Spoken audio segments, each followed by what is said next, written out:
राधे राधे। जय श्री कृष्णा। दोस्तों, प्रिय श्रोताओं, सुनिए श्रीपाद माधवेंद्रपुरी की कथा। त्यागवृत्ति माधवेंद्रपुरी कुंड के किनारे पेड़ की छाया में चुपचाप लेटे थे। प्रचंड गर्मी थी। वातावरण ऐसा लग रहा था जैसे आग की लपटें उठ रही हों। लोग घरों, मंदिरों और मठों में दुबके हुए थे। महावैष्णव माधवेंद्र बहुत दिनों से अयाचक व्रत ग्रहण किए हुए थे। जो भिक्षा मिल जाती उसी से काम चल जाता, नहीं मिलती तो व्रत ही रहते। दूर दूर तक सन्नाटा पसरा हुआ था। दोपहर ही नाच रही थी। ऐसी स्थिति में कोई प्राणी इधर आ टपकेगा इसकी संभावना तो दूर दूर तक नहीं थी।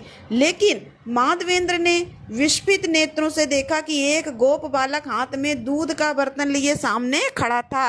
अत्यंत सुंदर, काले काले घुंघराले बाल, सुगठित शरीर, सांवला शरीर, बड़ी बड़ी आंखें, मोहक रूप, रंग, सौंदर्य, मधुर मुस्कान बिखेरते हुए इस बालक ने कहा, सुनते हो जी, जरा उठकर बैठ जाओ। तुम्हारे लिए डब्बा भर दूध ले आया हूँ। आओ, छक कर दूध पियो। अनशन उपवास करने से क्या लाभ मिलने वाला? बोलो तो ग्वालों के घर में दूध दही की कमी नहीं, तब भला तुम क्यों भूखे रहोगे? बच्चे, तुम कौन हो? किस गांव में रहते हो? और तुमने ये कैसे जाना कि मैं यहाँ उपवास किए बैठा हूँ? बालक के सम्मोहन से उभर कर माधवेंद्र ने पूछा, मैं पास की बस्ती में रहता हूँ। तुम्हें मालूम नहीं? अगर कोई अयाचक वृत्ति लेकर रहता है, मांग कर कुछ नहीं खाता, तो मैं उसके लिए दूध का बंदोबस्त करता हूँ। ग्वालों की बहू बेटियां इस घाट पर नहाने धोने आई थी। उन्हीं से तुम्हारे उपवास के बारे में पता चला। दूध भी उन्हीं लोगों ने भिजवाया है। तुम दूध पियो, मैं थोड़ी देर के बाद हांडी ले जाऊंगा। माधवेंद्र ने इष्ट देव को दूध का भोग लगाया। इसके बाद सारा दूध पी गए। धीरे धीरे दिन ढल गया, लेकिन जो बालक दूध लेकर आया था वह फिर नहीं लौटा। उसकी हांडी एक तरफ रखी हुई थी। चारों तरफ अंधेरा छा गया। माधवेंद्र ने पूजन, कीर्तन और जप पूरा किया। मध्यरात्रि के आसपास आसन बिछाकर लेट गए। जल्दी ही नींद आ गई। कुछ ही देर के बाद एक अलौकिक घटना ने माधवेंद्र की नींद खोल दी। वे हड़बड़ाकर उठ बैठे। मंद मंद मुस्कुराते हुए एक किशोर बालक उनके सामने खड़ा हुआ था। बोला, माधवेंद्र, तुम आ गए हो? अच्छा ही अच्छा हुआ। तुम्हारे अलावा किसी अन्य के द्वारा मेरी प्रतिभा का उद्धार नहीं हो सकता। बहुत दिन पहले की बात है। गोवर्धन पर्वत के समीप इस गांव के एक भाग में मेरे पौत्र वज्रनाभ ने स्थापित की थी मेरी एक शिला प्रतिमा, गोवर्धनधारी की गोपाल मूर्ति। वो प्राचीन विग्रह आज भी लोगों की नजरों से ओझल भूगर्भ में पड़ा है। मुसलमानों के आक्रमण के समय पुजारियों ने उसे वहीं छिपा रखा था। मेरी इस मूर्ति का उद्धार तुम ही कर सकते हो। तुम्हारे जैसे परम भक्त की ही सेवा अंगीकार करने की इच्छा संजोए मैं प्रतीक्षा कर रहा हूँ। इस मूर्ति की पुनः प्रतिष्ठा करो और अगणित मानवों का कल्याण साधित करो। इसके बाद वह दिव्य मूर्ति गायब हो गई। माधवेंद्र का आर्तनाद और करुण क्रंदन शुरू हुआ।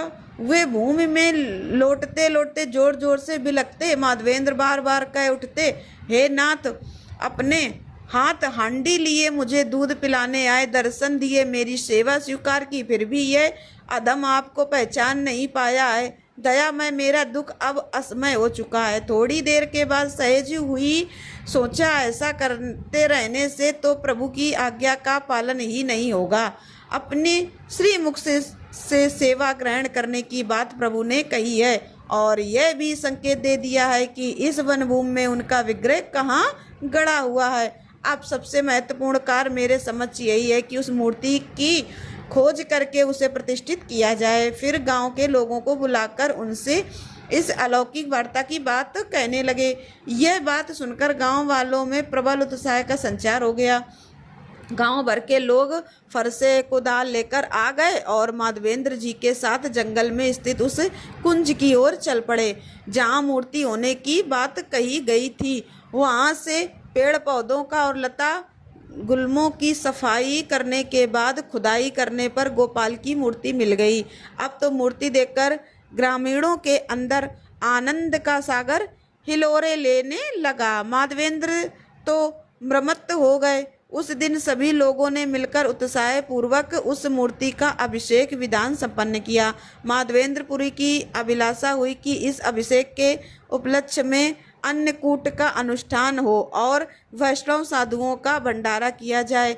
महान वैष्णव संत की यह अभिलाषा पूर्ण होने में देर नहीं लगी। मथुरा के भक्त सेठों में इस कार्य के लिए होड़ मच गई। दूध, दही, आटा, घी, चीनी आदि प्रचुर मात्रा में पहुंचने लगे। महापुरुष की कृपा से श्री गोपाल प्रकट हुए। इससे उनके निर्देश के पालन में लोग उत्साह के साथ लगे हुए हैं। बहुत ही धूमधाम से अन्नकूट और भंडारा संपन्न हुआ। गोपाल एक भव्य और विशाल मंदिर में प्रतिष्ठित हुए। माधवेंद्र की रिद्धि सिद्धि देखने को मिली। वह वज्रमंडल में सिद्ध संत के रूप में लोकप्रिय हो गए। वैष्णव समाज में उनकी कथा की चर्चा जोरों पर थी। सभी का मत था श्री गोपाल जी ने बाबा की सेवा को स्वयं अंगीकार किया। वह कौपीन लंगोटधारी वैष्णव निश्चित ही भक्ति सिद्ध महापुरुष हैं। इन महापुरुष के बारे में वृंदावन दास अपने चैतन्य भागवत में कहे गए हैं। भक्ति रसे माधवेंद्र सूत्रधार गौर इंद्र यहाँ कैया देन। बार बार माधवेंद्र का आविर्भाव बंगाल की प्रेम भक्ति के निजी ऐश्वर्य के अधिकारी के रूप में हुआ, लेकिन उनकी साधना आकर मिली दक्षिणायत आलवर के भक्ति रस में। राधा कृष्ण लीला तत्व के एक श्रेष्ठ धारक और वाहक के रूप में उनका आलोक फैला। जिस समय माधवेंद्र बंगाल, उड़ीसा, दक्षिणायत और ब्रजमंडल में प्रेम रस के साधकों की टोलियां कायम करने में लगे हुए थे, उसी समय उत्तर भारत में रामानंद कबीर का प्रभाव था। लगभग पूरा देश भक्ति आंदोलन से प्रभावित था। इस भक्ति आंदोलन में माधवेंद्रपुरी ने एक नए प्रेम रस का संचार किया। महाप्रभु चैतन्य की प्रेम यमुना के बृहत्तर प्रभाव में मिलकर उनका भक्ति स्तोत्र फलितार्थ हो गया और लाखों भक्तगण इसमें अवगाहत कर धन्य हुए। भक्ति भाव माधवेंद्रपुरी को विरासत में मिला था। श्रीहट्ट जिले में पूर्तिपाट नाम के एक छोटे से गांव के जिस ब्राह्मण परिवार में माधवेंद्र का जन्म हुआ था, वह धर्म प्राण ही था। उनमें असाधारण जन्ममात प्रतिभा विद्यमान थी। उपनयन संस्कार के बाद जब गांव की पाठशाला में उनकी शिक्षा शुरू हुई तो व्याकरण, काव्य और धर्मशास्त्र में वे इतनी जल्दी पारंगत हो गए कि आचार्य आश्चर्यचकित थे। युवावस्था में तो पहुँचते पहुँचते माधवेंद्र वेद वेदांग के शास्त्रीय ज्ञान के साथ साथ भागवत और अन्य भक्ति शास्त्रों में भी पारंगत हो गए। केवल श्रीहट्ट अंचल में ही यह वेंद्र ब्राह्मण थे। मूल ग्राम करजा गांव था, जहां कश्यप गोत्र के शुद्ध क्षत्रिय थे। 15वीं शताब्दी में लिखे गए हरिचरित्र नामक ग्रंथ में उल्लेखित है कि ग्रंथकार चतुर्भुज के पूर्व पुरुष स्वर्णरेखा ने राजा धर्मपाल के यहाँ से वीरेंद्र अंचल का करजा नामक गांव प्राप्त किया था। सुरांग करजा गांव के श्रीपाद माधवेंद्र श्री चतुर्भुज के समान स्वर्णरेखा के ही वंशधरों में अन्यतम थे। इनके अलावा इनके वंश के संबंध में कोई अन्य जानकारी उपलब्ध नहीं हो पाई है। माधवेंद्रपुरी की ख्याति धीरे धीरे पूर्वी बंगाल में फैल गई। इनके व्यक्तित्व में इतना आकर्षण था कि एक बार जो भी संपर्क में आता मुग्ध हो जाता। शिक्षा पूरी करके अध्यापन कार्य में लिए गए थे। उनका विवाह भी हो गया और एक पुत्र रत्न की प्राप्ति भी हुई। पुत्र जन्म के बाद अचानक पत्नी का निधन हो गया, जिसका काफ़ी सदमा माधवेंद्र को लगा। वे प्रायः उदास रहने लगे। फिर उन्होंने गंगा तट पर निवास करने का निश्चय किया। कुंडियाँ और कुमारहट्ट के बीच विष्णु ग्राम था। अपने किशोर पुत्र के साथ इसी स्थान पर माधवेंद्र ने अपनी कुटी बनाई। अध्ययन अध्यापन के लिए एक चतुष्पाठी की स्थापना हुई। आचार्य के रूप में शीघ्र ही उनकी ख्याति फैल गई। कुमारहट्ट कांचनपल्ली से लेवर लेकर कुलीन, ग्राम शांतिपुर और नवद्वीप तक उनकी विद्वता का प्रसार हो गया। सोमधन ईश्वर पुरी ने माधवेंद्र से ही शास्त्र ज्ञान अर्जित किया और बाद में गया धाम में श्री चैतन्य को गोपाल मंत्र की दीक्षा दी, जिसके बाद उनका जीवन ही बदल गया। माधवेंद्र के साथ भजन करते कई वर्ष बीत गए। इसी बीच कमलाक्ष नामक छात्र उनके संपर्क में आया। यह तरुण छात्र श्रीहट्ट के निकट लावण परगना के नवग्राम का रहने वाला था। बाद में चलकर यही कमलाक्ष श्री चैतन्य देव के लीला पार्षद श्री अद्वैत नाम से प्रसिद्ध हुए। गौड़े वैष्णवों की प्रभुत्रयी में एक प्रभु रूप में पूजित हुए। इसी बीच में माधवेंद्र से निरंतर कृष्ण प्रेम की पिपासा जाग रही थी। यही धीरे धीरे रागानुगा भक्ति में परिवर्तित हो गई। भागवत उनकी साधना का आधार बना। बंगाल की जो भाव कल्पना और प्रेम का आवेग उनमें था, वह उद्वेलित हो उठा। जयदेव विद्यामती और चरणीदास ने जो रस की धारा बहाई थी, उसमें माधवेंद्रपुरी आकंठ डूब गए। वे राधा कृष्ण के अनुष्ठान में निरंतर भाव विभोर रहने लगे। अब एक दिन माधवेंद्रपुरी अपने किशोर पुत्र विष्णुदास को अपने प्रिय छात्र कमलाक्ष के पास छोड़कर भागवत धर्मरस की तलाश में चल पड़े। विदा के समय कमलाक्ष को बुलाकर उन्होंने कहा, परम प्रभु का हाथ मैंने टेक लिया है। अब से मेरे नए जीवन का अध्याय शुरू हुआ है और मैंने निश्चय किया है कि अब संसार को छोड़कर कौपनी धारण कर मैं निकल पड़ूंगा। भगवान ने तुम्हें मेरे पास लाकर एक बड़ा सुयोग लगा दिया है। विष्णुदास ठहरा अबोध बालक, उसके जीवन का सारा भार अब मैं तुम्हारे ऊपर छोड़कर जा रहा हूँ। जीवन का स्वप्न अगर सफल कर सका, इष्ट देव श्री कृष्ण के दर्शन अगर मिल सके, तभी मैं लौट सकूँगा। गुरुदेव की यह नर्म भेदी वाणी सुनकर कमलाक्ष एक बार तो तिलमिला उठे। माधवेंद्र ने अपना संबोधन लेकिन जारी रखा। कहने लगे, कमलाक्ष, मेरे जैसे दीनहीन साधक के लिए तुम्हारी आंखों में आंसू शोभा नहीं देते। वत्स, अगर रोना ही है तो सारे विश्व के दुर्भाग्य पर रो। आंसू बहाना ही है तो उनके लिए बहाओ जिनके आविर्भाव के बिना कलिहत जीवों का उद्धार संभव नहीं। ऐसा ही रोना रो और ऐसे ही अश्रु जल बहाते रहो। कमलाक्ष के हृदय में आशा की किरणें पनप गईं। बोले, किंतु प्रभुवर, क्या सचमुच वह साधक जन्म ग्रहण करेगा? क्या वह सौभाग्य जीवधारियों को प्राप्त होगा? माधवेंद्र ने कहा, हाँ वत्स, उनके आने का अवसर आ गया है। मेरी दृष्टि में यह दिव्यता झलक रही है। उस समय मनुष्यता का चरम पतन हो चुका है। ईर्षा द्वेष से पृथ्वी कलुषित हो चुकी है। उसके अवतरण का यही उपयुक्त अवसर है। कितवत्स, इस सौभाग्य को शीघ्र चरितार्थ करने के लिए शुद्ध सत साधकों और प्रेम मार्गी मानवों को आगे आकर मार्ग का परिष्कार करना होगा। उनके आविर्भाव के लिए तिल तुलसी हाथ में लेकर त्याग समर्पण का शुद्ध संकल्प लेकर मैं भारत के हर तीर्थ में रोने धोने के लिए प्रस्थान कर रहा हूँ। तुम भी इसी उद्देश्य को लेकर उन्हीं के लिए रो। उनके चिर प्रतीक्षित महाप्रकाश के अवतरण को संभव बनाओ। फिर कमलाक्ष और विष्णुदास को सजल नेत्रों में छोड़कर माधवेंद्र परम घन श्री कृष्ण के संधान में निकल पड़े। कुछ दिनों बाद दीक्षा ग्रहण करने के लिए माधवेंद्र की व्याकुलता बढ़ी, लेकिन सवाल यह था कि किस दिव्य पुरुष से दीक्षा लें। अंततः पुरी संप्रदाय के एक सन्यासी दल के अग्र पुरुष को पाकर उनका मन कमल खिल उठा।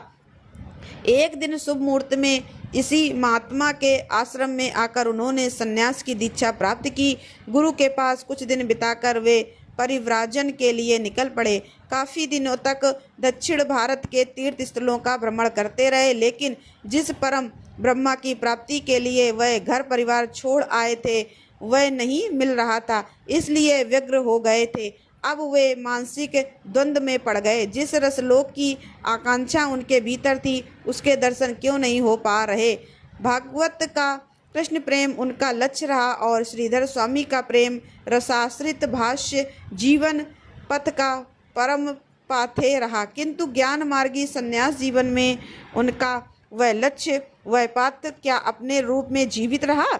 जीवन का वह बहुत परिचित स्वर न जाने क्यों और कैसे भूल गया और जीवन के अंतर्दयमय संकट में आ फंसे।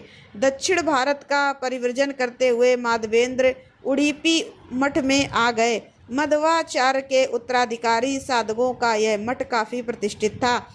दैत्यवाद की धारा यहाँ प्रबल वेग से प्रभावित होती रही। इस मठ के धर्माचार्य लक्ष्मीपति थे। साधक समाज में उनकी ख्याति थी। माधवेंद्र ने इन्हीं महात्मा के आश्रय में साधना करने का निश्चय किया और आचार्य लक्ष्मीपति के निर्देशन में वह साधना की गहराई में डूब गए। पूर्व बंगाल में माधवेंद्र के प्रतिनिधि थे पुंडरीक विद्यानिधि। इन्हीं के शिष्य पंडित गदाधर श्री चैतन्य के अंतरंग भक्त थे। गदाधर से दीक्षा लेने के बाद ही वल्लभाचार्य उत्तर भारत में श्री राधा कृष्ण की उपासना का विस्तार करने में समर्थ हुए। माधवेंद्र के एक अन्य कृपा पात्र राघवेंद्र रामानंद के गुरु सकर्षणपुरी ने महाप्रमिक माधवेंद्र को गुरु के रूप में वर्ण किया था। माधवेंद्रपुरी के ग्रस्त शिष्य भी अनेक हुए। माधवेंद्र एक बार अपने शिष्य श्री रंगमपुरी के साथ नवद्वीप आए थे। इस दौरान उन्होंने श्री चैतन्य के पिता जगन्नाथ मिश्र के घर अतिथि ग्रहण किया था। माधवेंद्रपुरी ने वज्रमंडल में श्री गोपाल की सेवा में 2 साल बिताई। श्री मूर्ति के प्रकट होने के बाद दर्शनार्थियों की अपार भीड़ जुटने लगी। भोग राग चलने लगा। कहाँ से अपार भोग राग सामग्री जुटती कोई नहीं जानता। माधवेंद्र भावावेग और प्रेमानंद में दिन रात मस्त रहा करते। उन्हें यह जानने में कोई रुचि नहीं रहती कि कहाँ से श्री ठाकुर जी के लिए इतनी प्रचुर मात्रा में भोग सामग्री आती। श्री गोपाल एक दिन स्वप्न में आए और क्लांत स्वर में बोले पूरी गुसाई, मेरी पूजा तो पूरे घटाटोप से करते हो, लेकिन इधर गर्मी के कारण मेरा पूरा शरीर जल रहा है, प्राण निकले जा रहे हैं, इसका तो कोई उपाय करो। श्री ठाकुर जी के श्री मुख से ऐसी आरवाणी सुनकर माधवेंद्र विस्मय से उनकी ओर एक टक देखने लगे। प्रभु ने पुनः कहा, सुनो, पुरी के मलयज चंदन लेप के बिना मेरे शरीर की ज्वाला शांत नहीं होगी और यह चंदन तुम्हें नीलांचल में मिलेगा। इस भयंकर गर्मी में भक्तगण दारू ब्रह्मा जगन्नाथ को यही चंदन चढ़ाते हैं। बस मुझे वही चाहिए, किंतु और किसी को उसे लाने के लिए मत भेजना। तुम स्वयं जाकर संग्रह करो, मेरे सारे शरीर में उसका अनुलेपन कर मेरा ताप दूर करो। प्रभु के आदेश का पालन करने के लिए फिर माधवेंद्रपुरी ब्रजमंडल से विदा हुए और वे गण देश से होकर नीलाचल को चल पड़े। उस समय अद्वैत शांतिपुर में वास कर रहे थे। उस अंचल में वे काफ़ी लोकप्रिय हो गए थे। माधवेंद्र सर्वप्रथम अपने इसी शिष्य से आकर मिले। एक दूसरे से मिलकर अद्भुत आनंद की प्राप्ति हुई। गुरु में इस महापरिवर्तन से अद्वैत काफ़ी प्रसन्न थे। एक शुभ कड़ी में पुरी महाराज से इन अद्वैत ने दीक्षा ग्रहण की। इस दीक्षा के बाद भक्ति मार्ग में रोपा गया। यह बीजापुर बाद में महान अक्षय में परिणत हो गया। शांतिपुर और नवद्वीप में कुछ दिन बिताकर माधवेंद्रपुरी उड़ीसा के लिए रवाना हो गए और कई दिनों तक पदयात्रा करते हुए वे रेमुना गांव पहुँचे। श्री गोपीनाथ की मनोहर विग्रह मूर्ति रेमुना गांव में विद्यमान थी। इस जागृत मूर्ति को देखकर माधवेंद्रपुरी प्रेमानंद से विवल हो गए। उन्होंने पुजारी जी को पुकार कर कहा, भाई, गोपीनाथ जी की सेवा पूजा का एक आयोजन देखकर मैं तो बड़ा मुग्ध हूँ। आंखें उधर से हटती ही नहीं। दया करके मुझको एक बात तो बतलाओ, प्रभु के भोग राग में कौन कौन से सुस्वाद पदार्थ निवेदन किए गए हैं?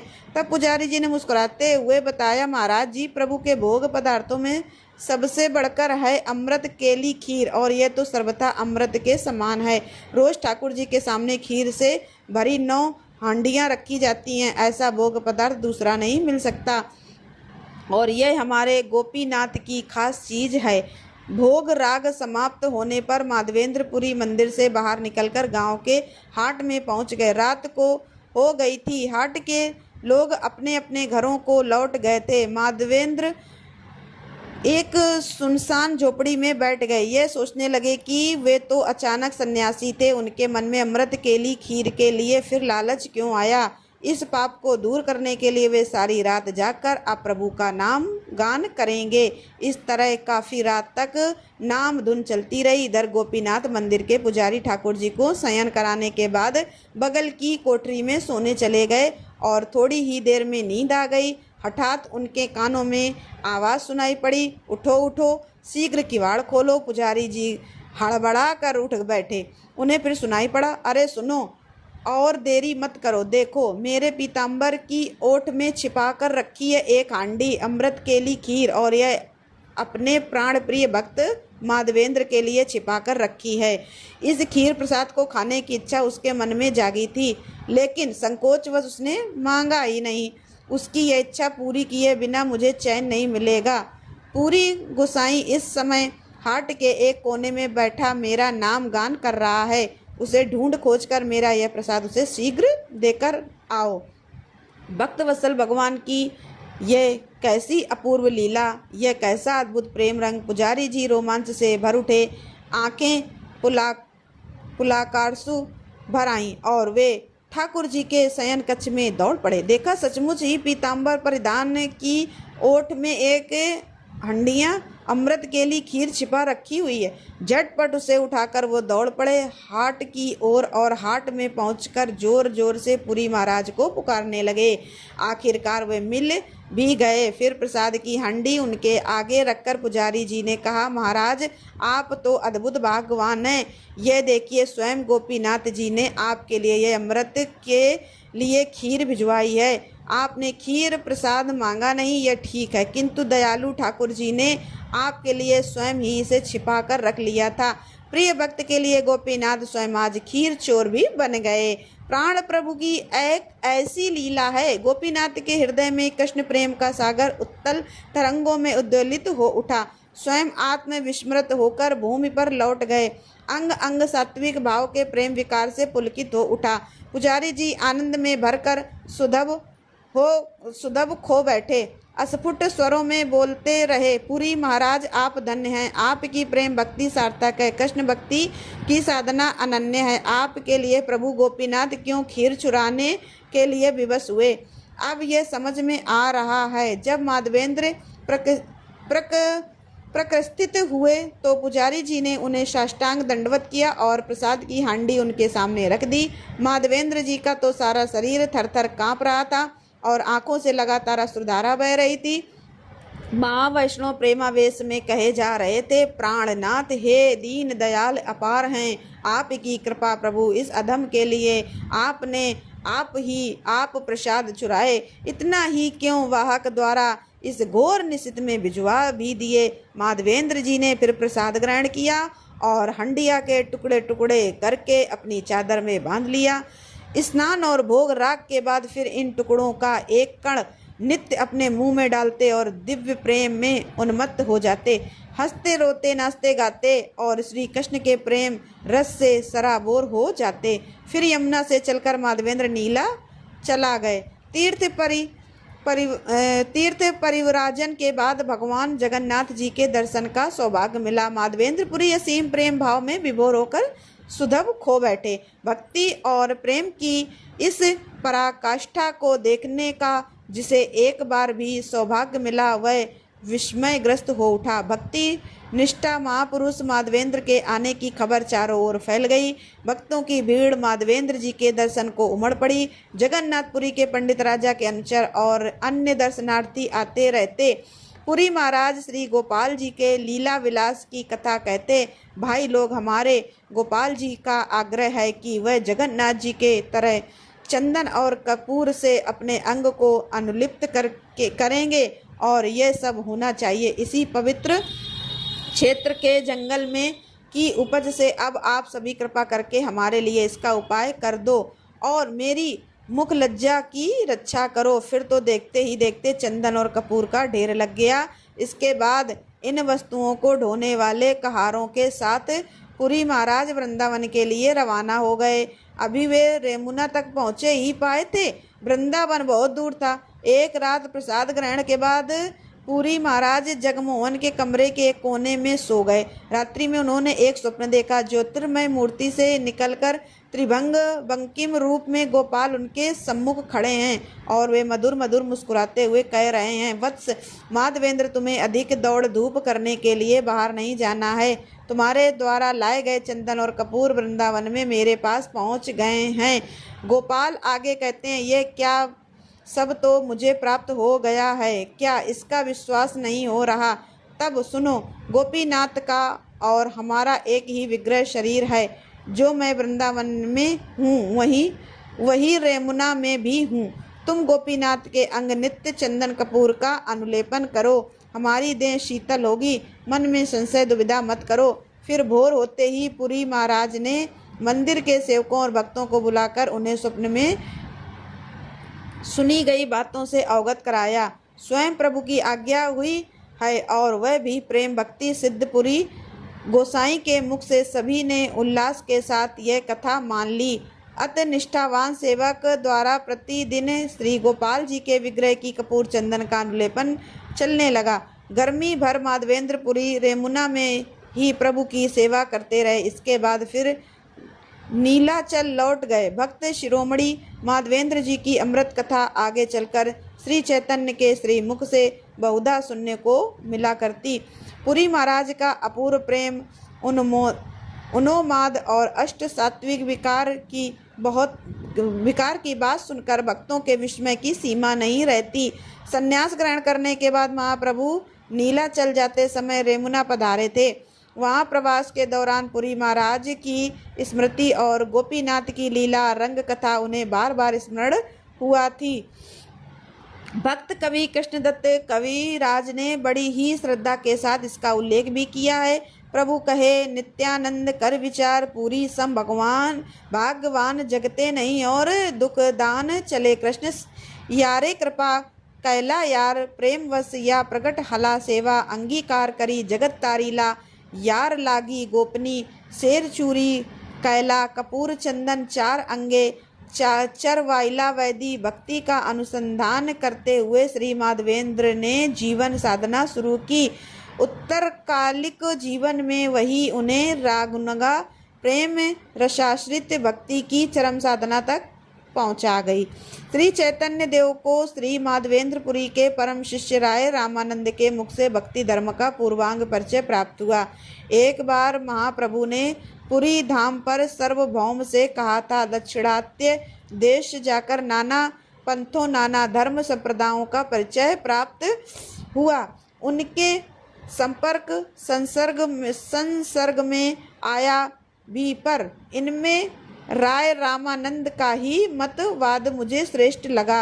राय रामानंद के मुख से जिस साध्य साधन की व्याख्या सुनकर महाप्रभु मुग्ध हुए थे, वह माधवेंद्रपुरी द्वारा परिवर्तित प्रेम साधना का ही परम तत्व था। लेकिन माधवेंद्रपुरी के मन में तो एक ही प्रश्न बार बार कौंधता रहता, क्या प्रभु का प्रत्यक्ष आविर्भाव वह कर पाएंगे? इसके लिए कुछ करना चाहिए। यह सोचकर माधवेंद्रपुरी झारखंड के सघन वन में कठोर तपस्या करने लगे। श्रीपाद के ही निर्देश से इसी दिशा में उनके सर्वाधिक परिशिष्य अद्वैत आचार्य उसी समय शांतिपुर में रहकर आकुल पुराणों से प्रार्थना किया करते, हे कलुषहारी प्रभु, एक बार आइए, भूभ हरण के लिए आप कृपा करके अवतार ग्रहण कीजिए। गौड़ी संप्रदाय के वैष्णव कवियों के मातानुसार आचार्य माधवेंद्रपुरी का संकल्प सिद्ध हुआ। नवद्वीप में आकर वह नवजात गौर सुंदर के दर्शन कर गए। माधवेंद्रपुरी अब पूर्ण काम हो चुके थे। उनके जीवन की सारी आकांक्षाएं पूरी हो चुकी थी। महाभागवत के इस नश्वर जीवन के महाप्रयाण की तैयारी शुरू हो चुकी थी। एक दिन अपने प्रिय शिष्य मैथिल ब्राह्मण परमानंद को बुलाकर कहने लगे, अब मेरे विदा होने के दिन करीब आ गए हैं, किंतु मेरे लिए तुम शोक मत करना, आनंद मनाना। तुम बड़े भाग्यवान हो, परम प्रभु के आविर्भाव की आलोक छटा देख पाओगे और धन्य हो पाओगे। मैं विधाता के विधान से पहले ही चल बसूंगा। माधवेंद्रपुरी के शेष दिन अपूर्व भाववेश में बीत रहे थे। प्रतिदिन शिष्यगण आकर उनकी कृष्ण विरह विदग्ध मूर्ति के दर्शन करके अभिभूत हो रहे थे। काफी समय बाद वे अर्ध चेतना में लौटे थे। व्याकुल होकर रोने लगे। कहाँ हो कृष्ण, कहाँ हो कृष्ण, कहाँ हो हमारे प्राण प्रभु, दयामय कृपा कर इस अभाजन के प्राण बचाओ। महाभक्त माधवेंद्रपुरी के इस विलाप का रहस्य कौन समझ सकता था। कभी वे कृष्ण रस के महासागर में डूब जाते, कभी तैरने लगते, कभी जब बाहर तैरने की चेतना आती तो डूबने के लिए फिर रो उठते। रामचंद्रपुरी माधवेंद्रपुरी के अनन्य शिष्य थे। ज्ञान मार्गी वैध भक्ति साधना की ओर उनका अधिक झुकाव था। अंतिम सैया पर गुरुदेव की इस विरह लीला को देखकर एक दिन पूछ बैठे, प्रभु क्यों इस तरह रो रो कर आप व्याकुल हो रहे हैं? अस्वस्थ शरीर को और अस्वस्थ क्यों बना रहे हैं? आप जैसे ब्रह्मा ज्ञानी को यह रुदन तो शोभा नहीं देता। पूर्ण ब्रह्मानंद का स्मरण करें, हृदय का ताप दुख सब दूर हो जाएगा, आप स्वस्थ हो उठेंगे। यह सुनते ही श्रीपाद तो क्रोधावेश में गरज उठे, अरे तुम महापापी हो, कृष्ण प्रेम की रीति तुम क्या जाने? कृष्ण प्रेम और कृष्ण लीला की सीमा कहाँ है? रे हृदय मंच पर प्रभु को स्थापित कर लिया है। भोज भोगने का इच्छुक हो उठा हूँ। रसराज की नवीन शिलाएं देखने के लिए अपनी रहन ज्वाला में खुद ब खुद दग्ध हो रहा हूँ। हमारा हृदय जल जल कर खाक बनता जा रहा है और तुम हतभागे मुझे और मारने पर उतारू हो गए हो। दूर हटो, तुम्हारे जैसे पाखंडी का मुख देखने से मेरा परलोक नष्ट हो रहा है। रामचंद्रपुरी गुरु के पास से चले गए और गुरु की सेवा का दायित्व फिर ईश्वरपुरी ने संभाला। ईश्वरपुरी की सेवा से माधवेंद्रपुरी परम संतुष्ट थे। शिष्य से श्री कृष्ण लीला और श्री कृष्ण का नाम जब सुनते और शिष्य पर आशीर्वाद और अभयवाणी की वर्षा करते। महाप्रयाण से एक दिन पहले की बात है, श्रीपाद ने स्नेह पूर्वक सेवकों और भक्तों को अपने पास बुलाया और बोले, वत्स अब मेरा समय पूरा हो चुका है, जाने के पहले अंतःकरण से आशीर्वाद देता हूँ। प्रकृत कृष्ण प्रेम तुम्हारे हृदय में उपजे और श्री कृष्ण को तुम प्राप्त हो। उत्तर काल में श्रीपाद के इसी आशीर्वाद के सागर में डूबकर फिर मेम देव श्री चैतन्य महाप्रभु धन्य हुए। श्रीपाद की रसलीला का पर्दा बस गिरने ही वाला था। शिष्य और भक्तगण उन्हें घेरे हुए खड़े थे। सभी की आंखें सजल थीं। महापुरुष माधवेंद्रपुरी के मधुर कंठ से उच्चारित हो रहा था उनका स्वरचित श्लोक, अपि दीन दयार्थ नाथ हे मथुरा नाथ कदावलोक में हृदयम तदन लोकम कातिरम दैते भ्रामती किम करोम्य हम अर्थात हे दीन दयालु हे नाथ मथुरा नाथ, कब तुम मुझे अपने दर्शन दोगे? तुम हमारे चिरप्रिय को हो, प्राणों से भी बढ़कर प्रियतर। तुम्हारे दर्शन न मिलने के कारण हमारा हृदय कातर हो उठा है। आभ्रमय दशा में मैं घिरा हुआ हूँ, मैं इस समय क्या करूँ? तुम्हारे सिवाय मेरा कोई सहारा नहीं। कृष्ण भक्तों में यह श्लोक इतना लोकप्रिय हुआ कि स्वयं महाप्रभु चैतन्य भी इस चिर विरह मूलक श्लोक को दोहराते दोहराते प्रेमोन्मत्त हो उठते थे। अश्रुकप स्तंभ व्यवरणमय जैसे आठों सात्विक विकार उनके शरीर में देखकर भक्तगण विस्मय से भर उठते। माधवेंद्रपुरी के इस श्लोक की प्रशंसा करते हुए दार्शनिक कवि कृष्ण लिखते हैं, रत्नगढ़ मध्य शद्दे हस्य कौस्तुभ भवि रस वाक्य मध्य तैचेय श्लोक गढ़ी ए श्लोक क आछेन राधा ठुरानी तार कृपाए कृपा छे माधवेंद्र वाणी किवा गौरचंद्र इहा करे आस्वादन इहा आस्वादिते अधिकारी न ही ठोट जन अर्थातुर्य मूर्ति श्री कृष्ण के रियु रस का अंत नहीं, रूप ऐश्वर्य की भी सीमा नहीं। इसी प्रकार उनके प्रेमिक भक्त के भी रस भोग की समाप्ति नहीं। यह रस जितना आस्वादित होगा उतना ही उसका उत्स फूटता जाएगा। अनादि अनंत माधुर्य विग्रह का आस्वादन भी अनादि अनंत ही है। इसी से महाप्रेमिक माधवेंद्रपुरी की यह कृष्णार्थी है। इस प्रकार का विरह उत्ताप और इस तरह का दारुण दहकता हुताश अपि दीन दयाद्र बोलते बोलते श्रीपाद ने अपनी आंखें बंद कर लीं। रागानुगा भक्ति साधना का अनंतमय ज्योतिर्मय नक्षत्र हमेशा हमेशा के लिए अस्त हो गया। कविराज गोस्वामी द्वारा रचित यह पंक्तियां आज भी प्रेम भक्ति में साधकों की चेतना को झकझोरती रहती हैं। पृथ्वी ते रोपण करी गला प्रेमांकुर से प्रामांकुर वृक्ष चैतन्य ठाकुर। तो प्रिय भक्तजनों, यह थी श्रीपाद माधवेंद्रपुरी जी की महिमा गाथा। सभी प्रेम से बोलिए श्रीपाद माधवेंद्रपुरी जी की जय।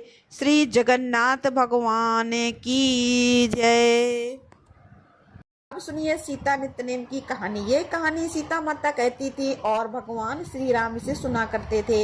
एक दिन भगवान को किसी काम से बाहर जाना पड़ गया तो सीता माता कहने लगी, प्रभु मेरा तो 12 वर्ष का नित्यनेम है और अब आप बाहर जाएंगे तो मैं अपनी कहानी किसे सुनाऊंगी। तब भगवान राम जी ने कहा कि तुम कुएं की पाल पर जाकर बैठ जाना और वहां जो औरतें पानी भरने आएंगी उन्हें अपनी कहानी सुना देना। सीता माता भगवान के कहे अनुसार कुएं की पाल पर जाकर बैठ गईं। तभी एक स्त्री आई जिसने रेशम जरी की साड़ी पहन रखी थी और सोने का घड़ा ले रखा था। सीता माता ने उसे देखा तो कहने लगी कि बहन मेरा 12 वर्ष का नित्य नेम सुन लो। तब वह स्त्री बोली, मैं तुम्हारा नित्य नेम सुनूंगी तो मुझे तो घर जाने में देर हो जाएगी, फिर मेरी सास मुझसे लड़ेगी। उसने कहानी नहीं सुनी और चली गई। घर जाते ही उसकी रेशम जरी की साड़ी फट गई, सोने का घड़ा मिट्टी के घड़े में बदल गया। ये सब देखकर सासू माँ ने पूछा, अरे बहू ये किसका दोष अपने सिर पर लगाकर आई हो। तब बहू ने कहा कि माँ जी कुएं पर एक औरत बैठी थी, उसने कहानी सुनने के लिए कहा लेकिन मैंने नहीं सुनी, जिसका यह फल मुझे मिला है। अब बहू की बात सुनकर अगले दिन वही साड़ी और घड़ा लेकर सास कुएं की पाल पर गई। सास को वहीं पर सीता माता बैठी मिली तो सीता माता ने उनसे भी कहा कि बहन मेरी कहानी सुन लीजिए। सास बोली कि एक बार छोड़, मैं तो 4 बार कहानी सुन लूंगी। तब सीता माता ने कहना शुरू किया, राम आए लक्ष्मण आए देश के पुजारी आए, नित्य नेम का नेम लाए आओ राम बैठो राम, तपी रसोई जी मो राम, माखन मिश्री खाओ राम, दूध बतासा पियो राम, सूत के पल का मोठो राम, साल दुशाला ओट पोठो राम, शाल दुशाला ओढ़ो राम, जब बोलूं जब राम ही राम, राम सवारे सबके काम, खाली घर भंडार भरेंगे, सबका बेड़ा पार करेंगे, श्री राम जय राम जय जय राम। सास बोली कि बहन कहानी तो बहुत अच्छी लगी। कहानी सुनकर सास घर चली गई और उसकी वह साड़ी फिर से रेशम जरी की बन गई और मिट्टी का घड़ा भी सोने के घड़े में बदल गया।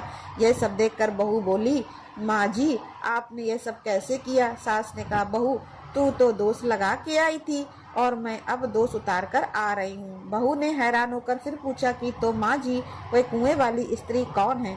सास बोली, वे तो साक्षात सीता माता थी, वे पुराने से नया कर देती हैं, खाली घर में भंडार भर देती हैं, वह लक्ष्मी जी का वास घर में कर देती हैं, व्यक्ति की जो भी इच्छा हो उसे पूरा कर देती हैं। तब बहू बोली, माँ जी फिर तो ऐसी कहानी मुझे भी सुना दीजिए। सास बोली कि ठीक है तुम भी सुनो। फिर सास ने कहानी शुरू की, राम आए लक्ष्मण आए देश के पुजारी आए, नित्य नेम का नेम लाए आओ राम बैठो राम, तपी रसोई जी मो राम, माखन मिश्री खाओ राम, दूध बतासा पियो राम, सूत के पल का मोठो राम, साल दुसाला पोठो राम, साल दुसाला ओढ़ो राम, जब बोलूं जब राम ही राम, राम सवारे सबके काम, खाली घर भंडार भरेंगे, सबका बेड़ा पार करेंगे, श्री राम जय जय राम। कहानी सुनकर बहू बोली, माँ जी कहानी तो बहुत अच्छी है। सास ने कहा, ठीक है अब तो हम इस कहानी को रोज कहा करेंगे। अब सास बहू रोज सवेरे उठती, नहाती धोती और पूजा करने के बाद नित्य नेम की सीता माता की कहानी कहती। एक दिन उनके यहाँ पड़ोस की एक औरत आई और बोली, बहन जरा सी आँच तो दे देना। तो वे बोले कि आँच तो अभी तक हमने जलाई ही नहीं। पड़ोसन ने पूछा, तो फिर तुम सुबह 4 बजे से उठकर क्या कर रही हो? उन्होंने बताया कि सुबह उठकर हम तो पहले पूजा करते हैं, फिर सीता माता की नित्य नेम की कहानी कहते हैं। पड़ोसन ने उनकी बात सुनकर फिर पूछा, सीता माता की कहानी कहने से तुम्हें क्या मिला? तब वे बोली कि इनकी कहानी कहने से घर में भंडार भर जाते हैं, सारे काम सिद्ध हो जाते हैं, मन की इच्छा भी पूरी होती है। पड़ोसन बोली कि बहन फिर तो ऐसी कहानी मुझे भी सुना दो। वह बोली ठीक है, तो फिर तुम भी ये कहानी सुन लो। राम आए लक्ष्मण आए, देश के पुजारी आए, नित्य नेम का नेम लाए, आओ राम बैठो राम, तपी रसोई जी मो राम, माखन मिश्री खाओ राम, दूध बतासा पियो राम, सूत के पल का मोठो राम, साल दुसाला पोठो राम, साल दुसाला ओढ़ो राम, जब बोलूं जब राम ही राम, राम सवारे सबके काम, खाली घर भंडार भरेंगे, सबका बेड़ा पार करेंगे, श्री राम जय राम जय जय राम। सारी कहानी सुनने के बाद पड़ोसन कहने लगी, बहन कहानी तो मुझे बहुत अच्छी लगी। अब वह पड़ोसन भी नित्य नेम सीता माता की कहानी कहने लगी। कहानी कहने से सीता माता ने पड़ोसन के भी भंडार भर दिए। अब तो पूरे मोहल्ले में नित्य नेम की कथा चल पड़ी और हर किसी की मनोकामना सीता माता की कृपा से पूरी होने लगी। हे सीता माता, हे जानकी माता, जैसे आपने उनके भंडार भरे वैसे ही हम सबके भी भरना। कहानी कहने वाले के, सुनने वाले के और हुंकार भरने वाले के भी सभी प्रेम से बोलिए सीता माता की जय। अब सुनिए तुलसी माता की आरती। तुलसी महारानी नमो नमो, हर की पटेरानी नमो नमो, तुलसी महारानी नमो नमो, हर की पटेरानी नमो नमो, धन तुलसी पूर्ण तप कीनो, धन तुलसी पूर्ण तप कीनो, सालीग्राम बनी पटेरानी नमो नमो, तुलसी महारानी सालीग्राम बनी पटेरानी नमो नमो, तुलसी महारानी नमो नमो, जाके पत्र मंजरी कोमल, जाके पत्र मंजरी कोमल, श्रीपति कमल चरण लपटानी नमो नमो, तुलसी महारानी नमो नमो, नमो नमो, धूप दीप नैवेद्य आरती, धूप दीप नैवेद्य आरती, पुष्पन की बरसा बरसानी नमो नमो, तुलसी महारानी नमो नमो, 56 भोग 36 व्यंजन, 56 भोग 36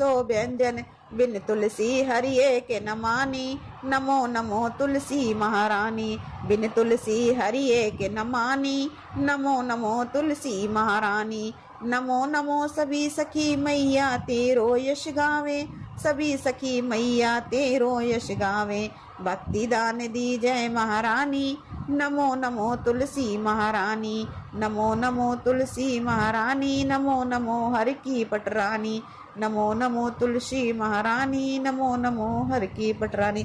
बोलो तुलसी मैया की जय। दोस्तों वीडियो को लाइक और चैनल को सब्सक्राइब अवश्य करिएगा। धन्यवाद दोस्तों।